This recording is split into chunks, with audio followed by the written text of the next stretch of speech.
Let's switch gears. We gonna talk about the new series that just started back up, season 7 of Black Mirrors.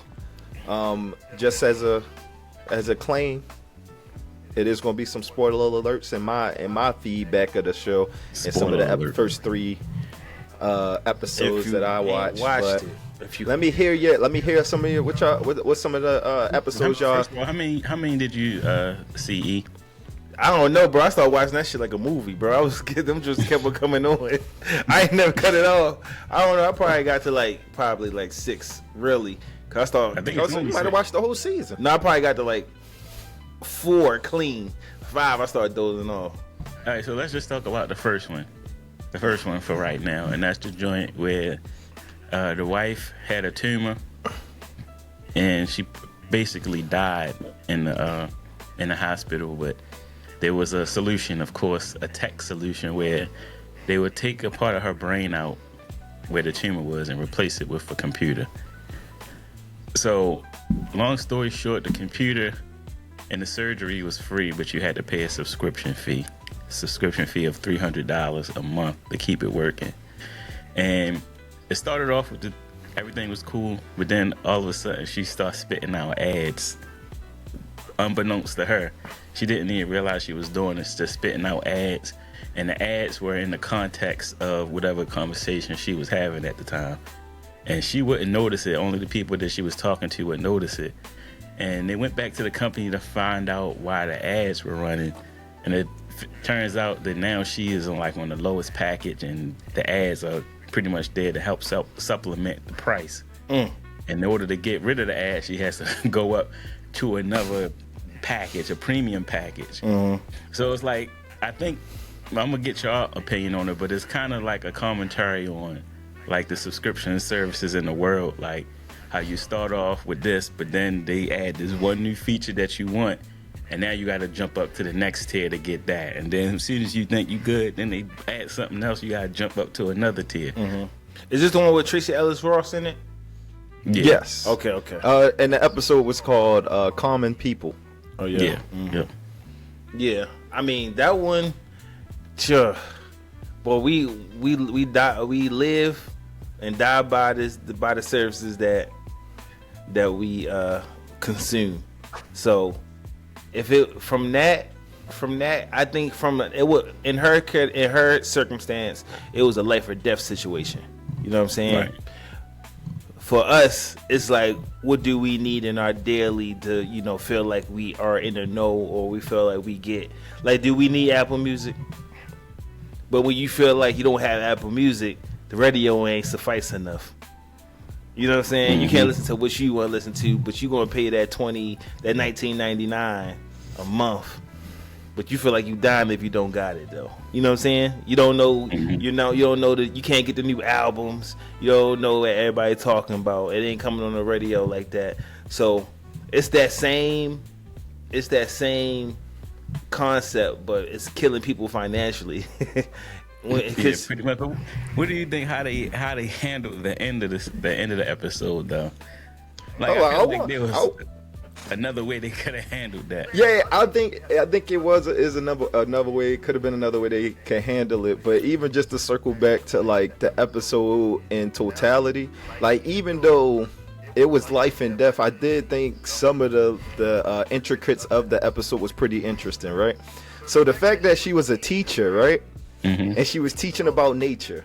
And then she has what we consider science in her brain. And then I think what the episode was alluding to is how these services can be, in fact, life or death, right? Because she was having a lesson about bees and honey and how honey is created through the bees, right? And then in the middle of her giving that spill about the bees, she started talking about, oh yeah, it's honey and your daily oats and this. So it's kind of talking about how, we already pressed for time, but in time, we can miseducate the younger youth. So they believe in these artificial things that power these high-powered companies. And to make it an interesting thing, I know you guys know I worked in the industry of public health for a little bit, and diabetes also impact brain health, right? So it was interesting that she would say an ad that talks about cereal that's kind of can contribute to diabetes in the younger people, and it's like it's like a full circle thing. Like even though they probably really poured into the extreme of her having that condition, it kind of is life or death if we teaching the youth about artificial things that don't even benefit them, like nutrition wise or health wise. So I thought the episode was very interesting in that facet of it. Mm-hmm. Yeah, the part that I didn't understand. So basically, the whole conundrum that they were in is because they didn't have enough money to afford the next package. But you did see there was a part where she had like, I think it was like 72 hours with the Lux package where you could like dial in like your emotions and all of that. Mm-hmm. But one part they kind of overlooked is when you have that Lux package, you can dial up abilities.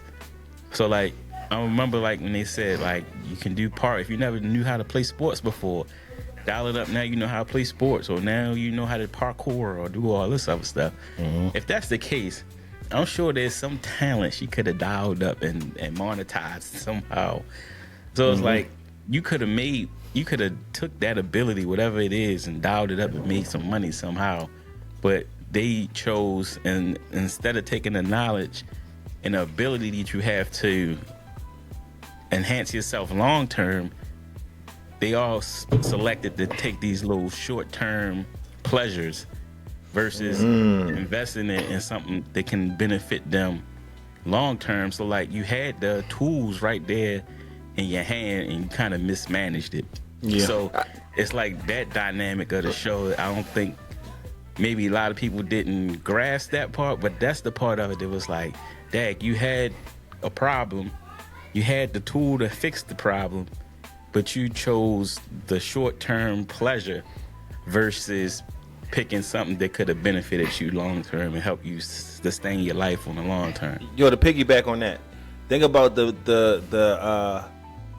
way that the husband decided to get the money for it, and think about how it is in real time. It's like when you're, because I feel like what he was doing online to get that extra bit of breads at the end of when they started running low, they started selling off their assets and stuff like that. But the way he was making his money online, that end up eventually costing him his job.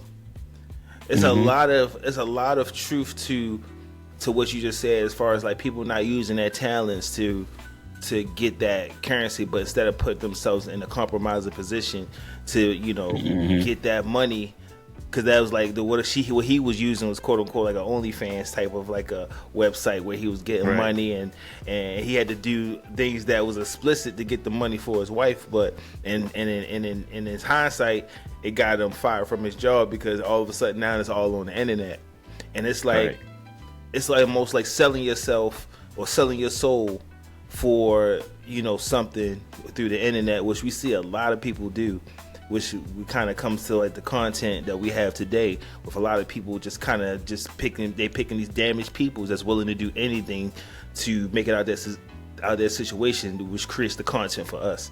So it's like I think that was the same kind of concept at the end of that, when he was trying to make whatever he was willing to do anything people was telling him to do to make that money. Yeah, and they have they had a lot of little small like symbolic moments in the show. And another one that stuck out is how they had like this symbolic the crib. Remember they had the crib, and it was symbolic to them that like this is going to be our future. We don't want to sell this crib because we need this for our baby. We trying to have a baby. We need this crib. We don't want to sell it, to the point where they had to sell it. And the person they sold it to was just burning it for a music video. For a music video. So it's like this one item that we held high, that we put up here, that we don't want to use it for anything else, just for our baby.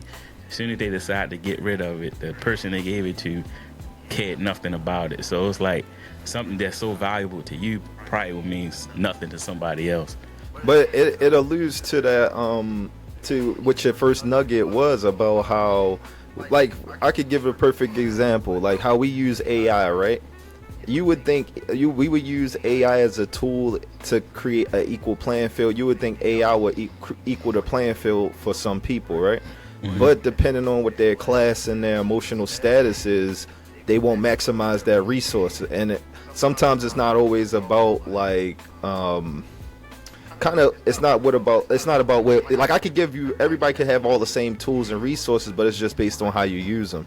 And like you said, like, if she were to use her abilities to maximize her production, even though it was kind of crazy, she had to sleep 12 hours and it was like different hours, and then in order for them to get pregnant they had to upgrade their plan and everything like that. So it's kind of interesting, like yeah, it's how you use your resources. Like, I can value this baby crib, but if this person just want to shoot a video to try to maximize their message or get followings for burning the baby crib, then it just holds a different significance. And we look at that, and that's kind of how we, like, you could say, tell people look at life in a sense. Like, we had Google, we all got access to the same information, but am I going to type it in to just search, who was the first astronaut, or I'm gonna search how to be one? You know, it's just depending on how you use that resource. So yeah, I think it's go ahead.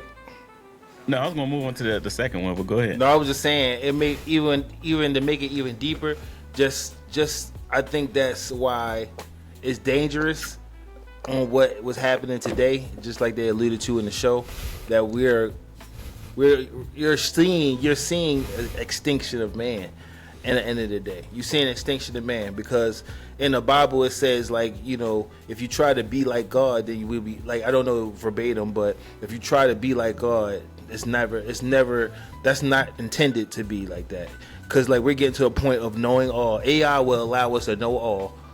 We can fly, we can be everywhere at a small amount of time, we can travel, and all those things that we seeing now, like people are dying in helicopters, planes, we trying to know everything, and now we see these corporate companies becoming godlike almost entities, where we have to go to them to live a life. So when I'm looking at that episode and I see how Tracy Ellis Ross played a part in if they can have a fulfilling life, or a things that, you know, usually what, you know, come with just being a human in general, now is being controlled by an entity. And I fear that we get into a place where we are no longer in control of our happiness or whatever we want to achieve in life, that we have to go to an entity to get it. So that's another nugget that I seen that I think they were trying to portray, like, hey, things are about to be different, where you have to subscribe or pay for a way of living. And just the fact that crib aspect of it, where they thought of so highly of it, they wanted that so bad, and then anything outside that house, it didn't matter. Right. So it's that aspect of, like, what is really important and what's really not. Right. Exactly. So it's like, I think that was what I kind of took from that part, and that kind of put it full circle to me. Like, they crawl into her for these things that they need, but then once the things that they have go to the outside of their house, it means nothing.